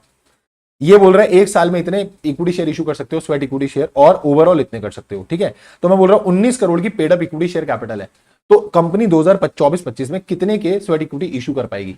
अब तुम लोगों ने जो कलाकार बन के निकाला होगा ना, तुमने निकाला होगा 19 करोड़ का 15%, 19 का 15% आपका आएगा 1.9, 1.9 और 0.95, 2.85 करोड़, 2.85 करोड़ और 5 करोड़ की face value whichever is higher. ऐसे तुमने हरकतें करी होंगी, तो तुमने इसका सीधा 15% निकाल दिया होगा, और 5 करोड़ की face value whichever is higher, तो तुमने बोला होगा वाओ सर 5 करोड़ की फेस वैल्यू, तो आंसर इज 5 करोड़। आपने गलत आंसर लिखा हुआ है सर 4.75। इतने मुक्के पड़ेंगे ना, इतने मुक्के पड़ेंगे ना। ये जब तुम एक फाइनेंशियल ईयर के लिए ये वाली लिमिट देख रहे हो, तो ओवरऑल भी तो दिमाग में रखना है, ओवरऑल की लिमिट भी तो दिमाग में रख के चलो कि टोटल टोटल आप कभी 25% से ज्यादा इशू ही नहीं कर पाओगे। तो अगर टोटल 25% से ज्यादा इशू ही नहीं कर पाओगे, तो 19 का जरा 25% निकालना, 4.75। तो 5 करोड़ के शेयर कैसे इशू कर दोगे भैया? अले कोई बात नहीं, होता होता है, आई कैन अंडरस्टैंड यार, कोई बात नहीं। कमेंट वमेंट कर दिया करो, फिर तुम्हें मैं रोस्टिंग थोड़ी तुम्हारी कम करूंगा। चलो इधर आओ। फिर पॉइंट नंबर 3 आया, ये क्या बोलता है कि स्वेट इक्विटी शेयर जो इशू होगा ना, उसको अपन लॉक इन करेंगे कितने साल के लिए? 3 साल के लिए। क्या लाइक्स की संख्या थोड़ी बढ़ सकती है? आप लाइक बढ़ा सकते हो, आप बिल्कुल बढ़ा सकते हैं। अगर तुम ऐसे एकदम उंगली फेंक के मारोगे ना लाइक वाले बटन पे, तो वो टच हो जाती है, वो टच हो जाती है तो वो लाइक भी हो जाता है, ठीक है?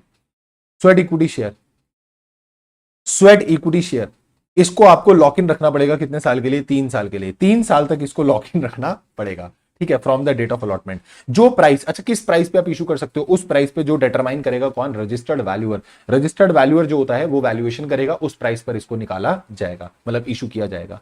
आईपीआर और नो हाउ, अगर कोई, जैसे एक बार बताओ, सामने वाला बंदा कोई आपको आईपीआर दे रहा है, कोई नो हाउ प्रोवाइड कर रहा है, क्योंकि स्वेट इक्विटी शेयर हम लोग सामने वाले को क्यों दे रहे हैं? Because he is providing us some know how, some IPR, some extraordinary, कुछ वो हमें हमारे लिए काम कर रहा है। तो अगर वो हमारे लिए कोई ऐसा इंटेलेक्चुअल प्रॉपर्टी लेकर आ रहा है और उसके लिए हम उसे स्वेट इक्विटी शेयर इशू कर रहे हैं, तो इसकी वैल्यूएशन कौन करेगा? Registered valuer. और कंपनी जब स्वेट इक्विटी शेयर इशू करेगी, तो जो स्वेट इक्विटी शेयर इशू है, अगर वो कैश में इशू है तो बहुत अच्छी बात है, पर अगर अदर देन कैश इशू होते हैं, ध्यान रखना, अदर देन कैश इशू होते हैं, तो अदर देन कैश मतलब सामने वाले से आपके पास कैश नहीं आया, कंपनी के पास सामने से कैश नहीं आया, तो क्या आया है भाई? अगर सामने वाले ने तुम्हारे को कोई एसेट दिया, जैसे फॉर एग्जांपल मैंने बोला आईपीआर नो हाउ, ऐसा कोई एसेट दिया, तो आप उस एसेट को उठा के डाल देना बैलेंस शीट में। और अगर सामने वाले ने तुम्हें कोई एसेट नहीं दिया, सामने वाले ने तुम्हारे लिए कोई एक्स्ट्रा ऑर्डिनरी एकदम काम किया था, उसके लिए तुम उसे, मतलब वही उसका कंसीडरेशन था, इसी के लिए तुम उसे स्वेट इक्विटी शेयर दे रहे हो, तो फिर तुम्हारे लिए वो एक खर्चा है, तो उठा के उसको एक्सपेंस कर देना as in the P&L। Board report में आपको स्वेट इक्विटी शेयर की डिटेल बतानी पड़ेगी, और कंपनी जो है रजिस्टर मेंटेन करेगी इसका SH3 में, स्वेट इक्विटी शेयर्स का रजिस्टर्ड ऑफिस पे मेंटेन होगा, या फिर और अदर प्लेसेस जहां बोर्ड डिसाइड करेगा वहां पर आप इस रजिस्टर को रख सकते हो। Is it clear to all of you?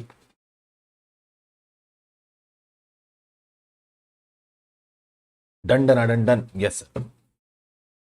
इसके बाद आते हैं अपन सर, हम कैसे कैसे शेयर इशू कर सकते हैं। तो हमने बोला प्राइवेट प्लेसमेंट से, कुछ अपन पास्ट चैप्टर में सीख के भी आए, पब्लिक इशू से, या फिर राइट इशू से, बोनस इशू से। तो अब मैं तुम्हें सबसे पहले पढ़ाने जा रहा हूं प्राइवेट प्लेसमेंट। इससे क्या होगा, अपना जो सेक्शन 42 था ना लास्ट वाले चैप्टर का, तो वो भी निपट जाएगा। अब एक एक करके मैं तुम्हें शेयर को इशू करना सिखाऊंगा कि शेयर कैसे कैसे इशू होता है। तो पहले हम सीखेंगे प्राइवेट प्लेसमेंट कैसे होती है, फिर हम सीखेंगे पब्लिक इशू कैसे होता है, फिर वो हम सीखेंगे कि राइट इशू कैसे होता है, फिर हम सीखेंगे सर बोनस इशू कैसे होता है। तो अभी पहले मैंने तुम्हें यहां तक इतना टाइम लगाकर यह समझाया कि शेयर कितने टाइप का होता है, कौन कौन से शेयर्स होते हैं, प्रीमियम पे इशू हो सकता है, डिस्काउंट पे इशू नहीं हो सकता, स्वेट इक्विटी शेयर इशू हो सकता है। अब मैं ये सिखाने जा रहा हूं कि वो शेयर इशू कैसे होता है।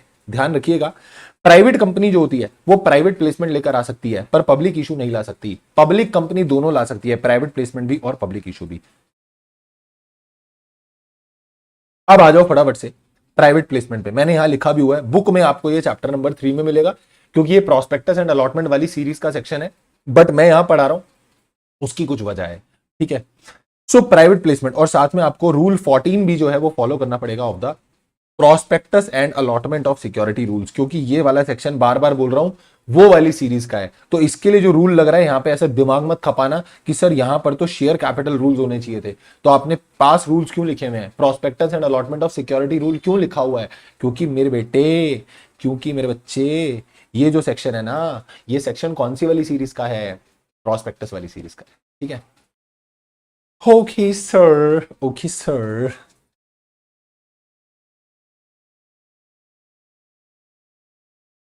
सुने, सेक्शन नंबर 42 सबसेक्शन 1 क्या बोलता है? कंपनी अगर चाहे तो प्राइवेट प्लेसमेंट कर सकती है। अब प्राइवेट प्लेसमेंट क्या होता है सुन लेना, बुक से बाद में रीड करवा दूंगा।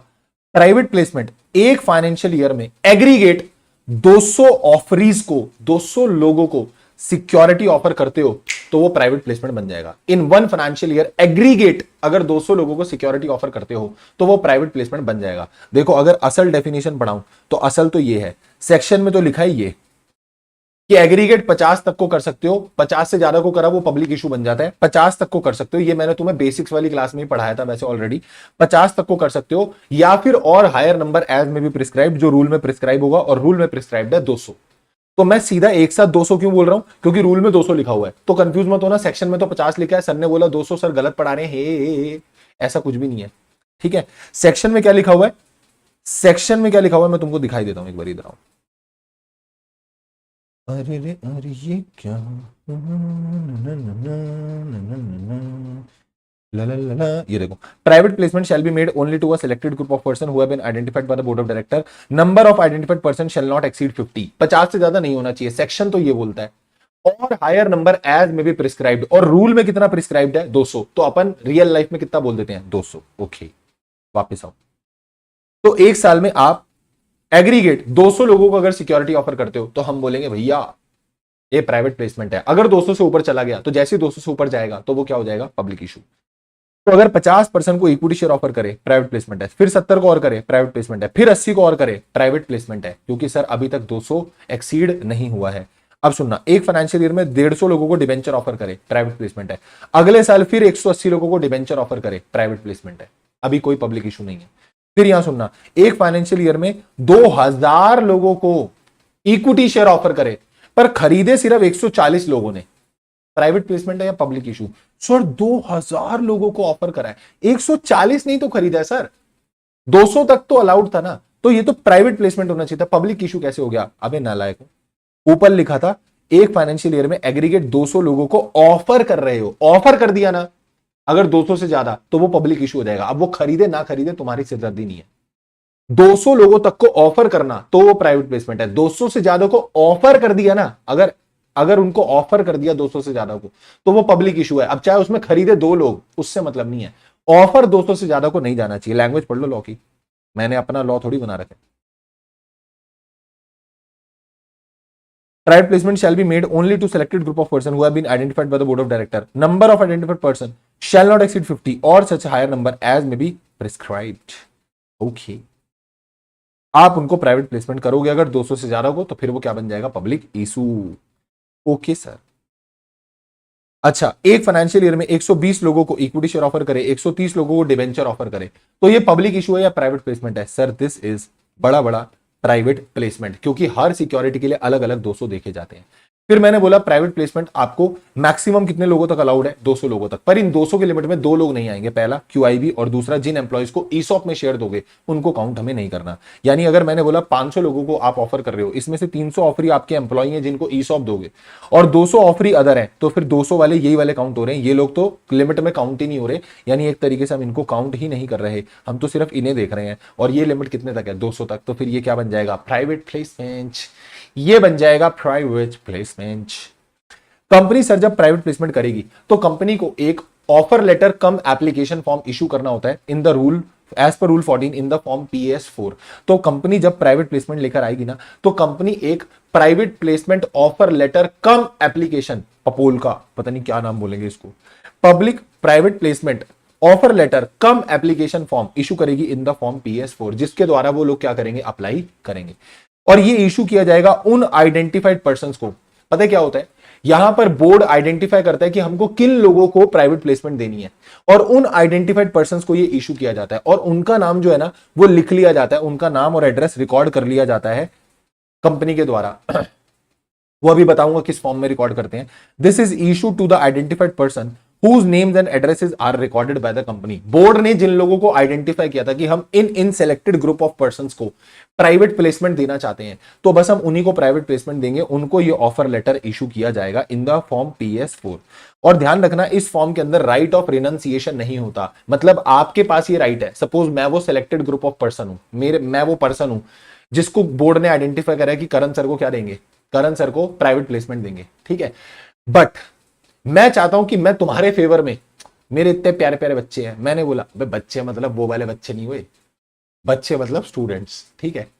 मेरे इतने प्यारे प्यारे छोटू छोटू चिन्नी मिन्नी स्टूडेंट्स हैं, तो मैंने इनको बोला, मैंने कहा यार मेरे को तो ये नहीं खरीदने शेयर, मैं इनको ना इनके फेवर में राइट रिनाउंस कर देता हूं। मतलब मैं चाह रहा हूं मैं तुम्हारे फेवर में वो राइट ट्रांसफर कर दूं, वो अलाउड नहीं है। राइट इशू के केस में पॉसिबल होता है, यहां पर आप राइट टू रिनाउंसिएशन नहीं रख सकते उसमें।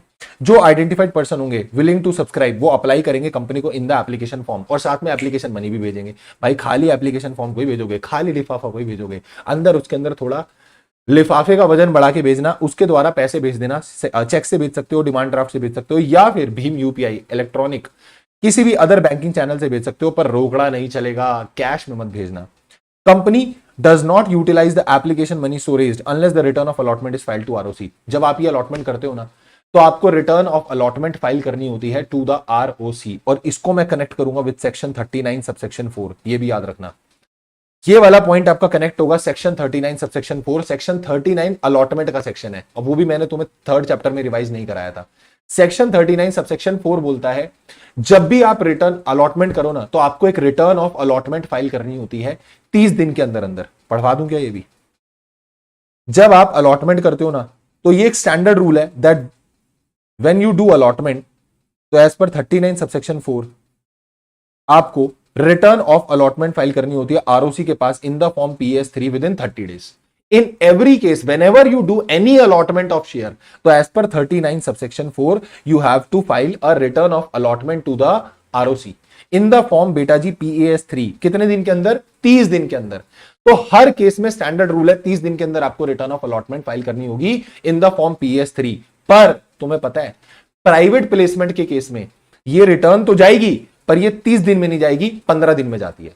सिर्फ प्राइवेट प्लेसमेंट के केस में ये रिटर्न 15 दिन के अंदर जाएगी, क्योंकि उसके अपने स्पेसिफिक रूल में लिखा हुआ है, and specific shall prevail over the general. Specific shall prevail over the general. इधर देखो, रिटर्न ऑफ अलॉटमेंट जाएगी, पर बेटा जी यहां रिटर्न ऑफ अलॉटमेंट कितने दिन के अंदर जाएगी? 15 दिन के अंदर जाएगी। PS3 में ही जाएगी, तो PAS3 में ही। ओके सर, वापिस आओ इधर। तो आप ये पैसा जो उठाओगे ना, इसको तब तक यूज नहीं कर सकते जब तक आप आरओसी को रिटर्न ऑफ अलॉटमेंट ना फाइल कर दो। जब तक रिटर्न ऑफ अलॉटमेंट फाइल नहीं होगी तब तक आप पैसा यूज नहीं कर सकते। ओके, यहां समझना, कंपनी के पास यहां पे पैसा आया, 60 दिन के अंदर अंदर आपको शेयर अलॉट करने पड़ेंगे। अगर नहीं अलॉट करते तो अगले 15 दिन के अंदर अंदर पैसा रिफंड कर देना। अगर पैसा रिफंड नहीं करा तो फिर आपको पैसा तो रिफंड करना ही पड़ेगा। ये नहीं कि रिफंड नहीं करा तो ओए हो गई तेरी बल्ले बल्ले, ये नहीं होएगा। अगर मान लो यहां पैसा रिफंड नहीं करा तो रिफंड तो करना पड़ेगा भाई, पर साथ में 12% इंटरेस्ट भी देना पड़ेगा। और केस 2, एप्लीकेशन मनी आई, 60 दिन के अंदर अंदर क्या कर दो, अलॉटमेंट कर दो। और अलॉटमेंट जब आपने करी वहां से 15 दिन के अंदर अंदर PAS3 रिटर्न फाइल करो। किसको, आरओसी को। मैं फिर बोल रहा हूं, ये return as per section 39 subsection 4 जा रही है। बस फिर सर ये 42 में क्यों लिखा है? 42 में उसके दिन लिखे हैं 15। ये रिटर्न ऑफ अलॉटमेंट तो वैसे भी जाती है एज पर सेक्शन 39 सबसेक्शन 4। वहां लिखा 30 डेज में जाती है, यहां पे मैं क्या बोल रहा हूं, 15 दिन में भेज देना। ठीक है, तो offer of the private placement shall not be made unless the previous offer of the private placement is completed. एक बार बताओ, एक ऑफर खत्म नहीं हुआ और दूसरा ऑफर निकालने निकल पड़े हो। पहले एक तो खत्म कर लो। एक प्राइवेट प्लेसमेंट का ऑफर चल रहा है, दूसरा और चिपका के लेके आ गए, ये नहीं चलेगा। Proviso, provided that subject to maximum number of person a company may make more than one offer of security. अब ये सर और ये आपस में कॉन्ट्राडिक्टरी नहीं लग रहा आपको? मैंने ये थोड़ी बोला है कि भैया ये बोल रहा है एक बार जो ऑफर अभी चल रहा है वो खत्म कर लो फिर दूसरा ऑफर ले आना, और ये प्रोवाइजो ये समझाना चाह रहा है मैक्सिमम बंदों का ध्यान रखना, बस एक फाइनेंशियल ईयर में 200 क्रॉस नहीं होने चाहिए। तुम्हें एक साल में 4 बार प्राइवेट प्लेसमेंट लाना लेकर आओ, 5 बार लाना लाओ, 10 बार लाना लाओ, हम मना नहीं कर रहे। कंपनी बार बार प्राइवेट प्लेसमेंट लेकर आ सकती है। कंपनी जो होगी वो अलॉट करेगी सिक्योरिटीज विद इन 60 डेज, नहीं करा तो रिफंड कर देना, रिफंड नहीं करा तो फिर रिफंड तो करना ही पड़ेगा, साथ में इंटरेस्ट भी जाएगा 12% पर एनम के हिसाब से। प्रोवाइडेड फर्दर दैट पैसा जो आएगा आपको उसको एक सेपरेट बैंक अकाउंट में इन शेड्यूल्ड बैंक रखना पड़ेगा। आप पब्लिक एट लार्ज को एडवर्टीजमेंट इशू नहीं कर सकते क्योंकि फिर वो पब्लिक इशू हो जाएगा। कंपनी को रिटर्न ऑफ अलॉटमेंट फाइल करनी पड़ेगी। वाओ सर, कंपनी को रिटर्न ऑफ अलॉटमेंट फाइल करनी पड़ेगी इन द फॉर्म PS3 15 दिन के अंदर अंदर ऑफ द अलॉटमेंट। और अगर ये सब रंगारंग कार्यक्रम तुमने नहीं करा तो तुमको थप्पड़ पड़ेंगे। किसके? पेनल्टी के। किस चीज की पेनल्टी सर? अगर कंपनी ने डिफॉल्ट करा PS3 फाइल करने में टू द आरओसी तो कंपनी, प्रमोटर, डायरेक्टर, इनको 1000 रुपए डेली का लाफा पड़ेगा और मैक्सिमम कितना? 25 लाख तक। अगर तुमने सेक्शन 42 का ही कॉन्ट्रावेंशन कर दिया, वाह वाह वाह वाह मां ज्ञानी लोग, अगर तुमने सेक्शन 42 का ही कांड मचा दिया तो कंपनी, प्रमोटर, डायरेक्टर सब पिलोगे। और amount raised in the private placement, जितना प्राइवेट प्लेसमेंट से पैसा उठाया था वो और 2 करोड़ रुपए, विच एवरेज लोअर, शुक्र मनाओ लोअर है, हायर होता तो और बैंड बच जाती। Amount raise through the private placement और 2 करोड़ रुपए विच एवर इज हायर, इतने की पेनल्टी लगेगी। एंड सारा पैसा रिफंड करना पड़ेगा 30 दिन के अंदर अंदर। अगर कॉन्ट्रावेंशन से पैसा उठाया था तो सारा पैसा रिफंड करना पड़ेगा 30 दिन के अंदर अंदर, और इंटरेस्ट भी देना पड़ेगा 12% पर एनम के हिसाब से। पर 9 और 10 नहीं लगेगा अगर अगर अगर अगर अगर पब्लिक इशू हो गया तो। मतलब एक बात ध्यान रखना, not with standing anything containing under section 9 और 10, ये सब गया भाड़ में, पेनल्टी लगेगी, वो सब ठीक है, उसे हटाओ। पर अगर तुमने लिमिट ब्रीच करके लोगों को ज्यादा शेयर इशू कर दिए, मतलब 200 से ऊपर चले गए सिंपली, तो फिर वो क्या बन जाएगा? पब्लिक इशू बन जाएगा। अब इसके रूल 14 के कुछ और पॉइंट्स है, वो भी समझ लो। सर रूल 14 के क्या पॉइंट्स है? पहला, 200 की लिमिट आपको हर बंदे के लिए, हर सिक्योरिटी के लिए अलग अलग देखनी है। एप्लीकेशन मनी जो आएगा वो आपके प्रपोज्ड अलॉटी के बैंक अकाउंट से ही आना चाहिए। Suppose I am the person जिसको वो अलॉटमेंट की जा रही है, तो मेरे ही बैंक अकाउंट से वो पैसे जाने चाहिए। कंपनी वो जो रिकॉर्ड्स बनाएगी ना, मैंने बोला था वो रिकॉर्ड मेंटेन करेगी, सबके नाम वाम लिखेगी, that will be in the form PS5। Return of allotment file करनी होगी PS3 में 15 दिन के अंदर अंदर। प्राइवेट प्लेसमेंट का जो ऑफर होना चाहिए वो SR पास करना पड़ेगा आपको। उसके लिए क्या पास करना पड़ेगा? SR पास करना पड़ेगा। अब नीचे थोड़ी गहन कहानी आने वाली, ध्यान से सुन लेना। Proposed offer of the security shall be previously approved by SR for each offer, आपको SR पास कराना पड़ेगा। बट अगर आप नॉन कन्वर्टेबल डिबेंचर्स का प्राइवेट प्लेसमेंट लेकर आ रहे हो तो फिर इसके लिए आपको SR पास करने की जरूरत नहीं है, बोर्ड रेजोल्यूशन से काम चल जाएगा। फिर इसके लिए आपको SR पास करने की जरूरत नहीं है, बोर्ड रेजोल्यूशन से काम चल जाएगा। पर एक सेक्शन होता है section 180 subsection 1 clause C, section 180 subsection 1 clause C, और सेक्शन 180 सबसेक्शन 1 क्लॉज सी क्या बोलता है? इसमें एक लिमिट दी हुई है, paid up share capital plus free reserve plus SPA। अगर आपकी एग्जिस्टिंग प्लस प्रपोज्ड बोरोविंग्स, क्या बोला मैं? एग्जिस्टिंग प्लस प्रपोज्ड बोरोविंग्स, अगर इस लिमिट से एक्सीड करती है तो आपको SR पास करना होता है एज पर दैट सेक्शन 180। क्या बोल रहा हूं मैं? If your existing plus proposed, if your existing plus proposed borrowings is exceeding the amount of paid up equity, paid up share capital plus free reserve plus SPA, अगर इससे exceed करता है तो आपको as per section 180 subsection 1 clause C SR पास करना होता है। तो ये बोल रहा है वैसे तो तुम्हें नॉन कन्वर्टेबल डिवेंचर के लिए एसआर पास करने की जरूरत नहीं है, तुम्हारा बोर्ड रेजोल्यूशन से काम चल जाएगा। बट अगर मान लो कि तुम्हारा इतना तुम पैसा उठा रहे हो नॉन कन्वर्टेबल डिवेंचर को इशू करके कि जो वो लिमिट को ब्रीच करेगा, मतलब आप इतना पैसा रेज कर रहे हो कि जो 180 सबसेक्शन 1 क्लॉज सी की लिमिट से ज्यादा है, तो फिर आपको एसआर पास करना पड़ेगा। पर एक एसआर बहुत होगा पूरे साल के लिए। मतलब अगर आप पूरे साल में बार बार भी प्राइवेट प्लेसमेंट लेकर आओगे तो भी आपको दोबारा एसआर पास नहीं करना पड़ेगा। 1 SR is sufficient for the whole 1 financial year. इसको मैं आपको एक एग्जांपल से समझा देता हूं। पेड अप शेयर कैपिटल है मान लो 10 करोड़, एफआर है 5 और एसपीए आपका 5, तो टोटल कितना हो गया 20 करोड़। अगर company non convertible debenture issue करती है 10 करोड़ के तो बीआर पास करना है क्योंकि लिमिट क्रॉस नहीं हो रही। अगर करती है 15 करोड़ के तो एसआर पास करो। क्यों एसआर पास करो सर, क्यों एसआर पास करो? Because if existing plus proposed NCD exceed the limit, पहले 10 इशू करें, अब 10 तो तुम्हारे एग्जिस्टिंग हो गए ना, फिर 15 के तुम और इशू करने जा रहे हो, तो एग्जिस्टिंग प्लस प्रपोज्ड 10 और 15 कितने हो जाएंगे 25, और 25 इस लिमिट से ज्यादा है, 20 से ज्यादा है, तो आपको एसआर पास करना पड़ेगा। But 1 SR will be whole sufficient for the whole of your year. पूरे साल के लिए एक एसआर जो है वो सफिशिएंट होगा। तो मैंने यहां पर एक एग्जांपल भी ले रखा है, अगर इसको रीड करना चाहो बाद में समझ में आ जाएगा, इसको देख लेना, एक बार नजर मार लेना, ठीक है, कि यहां पे इक्विटी शेयर का प्राइवेट प्लेसमेंट आया, एसआर पास करा। अगर फिर आप इक्विटी शेयर का प्राइवेट प्लेसमेंट लेकर आते हो फिर एसआर पास करना पड़ेगा, फिर इक्विटी शेयर का प्रेफरेंस शेयर का प्राइवेट प्लेसमेंट ला रहे हो फिर एसआर पास करना पड़ेगा। फिर उसके बाद आपने 100 लोगों को एनसीडी इशू करा, वैल्यू 20 करोड़ है, तो आपको एसआर पास करने की जरूरत नहीं है, बोर्ड रेजोल्यूशन से काम चल जाएगा क्योंकि अभी लिमिट के अंदर है। बट फिर आप 50 लोगों को और 15 करोड़ के एनसीडी इशू करते हो तो अब आपको एसआर पास करना होगा under section 180 subsection 1 clause C. अब ये जो एसआर पास हो गया ना, इसके बाद जब आप दोबारा और भी इशू लेकर आओगे एनसीडी का, तो फिर उसके लिए अगर वो लिमिट से ज्यादा भी होगा तो दोबारा एसआर पास नहीं करना, क्योंकि ये वाला एसआर अब आपके पूरे बाकी बचे हुए साल के लिए चलेगा। अगले फाइनेंशियल ईयर में फिर अगर इशू करोगे तो फिर एक एसआर पास हो जाएगा, और जब एसआर पास हो गया तो फिर आपको दोबारा एसआर इशू करने की जरूरत नहीं है। सर फिर आपने ये क्यों कर रखा है? अरे भाई ये एनसीडी के लिए, एनसीडी के लिए दोबारा एसआर पास करने की जरूरत नहीं है। बट अगर बीच में तुम प्रेफरेंस शेयर का प्राइवेट प्लेसमेंट लेकर आ रहे हो तो उसके लिए तो फिर तुम्हें एसआर पास करना पड़ेगा ना। ये थोड़ी मतलब हो गया एक बार एसआर पास हो गया तो आजीवन पूरे साल एसआर चलेगा, वो एनसीडी के केस के लिए सिर्फ कंटिन्यू रहेगा। समझ में आ गई बात? तो this completes the topic of the private placement. और अपना एक जो मेजर वाला पार्ट था ना वो इस चैप्टर का निपटा, ठीक है, फर्स्ट पार्ट अपन ने इस चैप्टर का कंप्लीट कर लिया। अब हम सीखेंगे कि हम कैपिटल को रेज कैसे करेंगे और रिड्यूस कैसे करेंगे। तो अगला सेशन जो होने वाला है ना, it is going to be super technical and super important session, ठीक है। उसमें रेज करना और रिडक्शन करना अपन सीखेंगे, फिर उसके बाद बच्चे कुछ सेक्शन होंगे, कोशिश करेंगे 3 सेशन में इसको निपटा लेंगे, ठीक है। बहुत डिटेल में मैंने तुमको रिवाइज करवाने की कोशिश की है। वीडियो अच्छी लगी हो लाइक कमेंट शेयर सब्सक्राइब कर देना, कमेंट जरूर करके जाना, 10-10 कमेंट तुमको करने हैं, ठीक है। सबके दोस्तों के साथ, अपने फ्रेंड्स के साथ, सबके साथ शेयर करना है, ठीक है। और सब ग्रुप्स में डाल देना, सब जगह एकदम फैला देना मार्केट में आग की तरह। और व्हाट्सएप ग्रुप को मैंने बोला ज्वाइन कर लेना, उसी में तुमको और इन्फॉर्मेशन मिलेगी। Done. Yes sir, so this is all for today. Thank you so much, take care, tata bye bye, and keep working very hard as someone somewhere is waiting for success. Thank you so much, tata bye bye.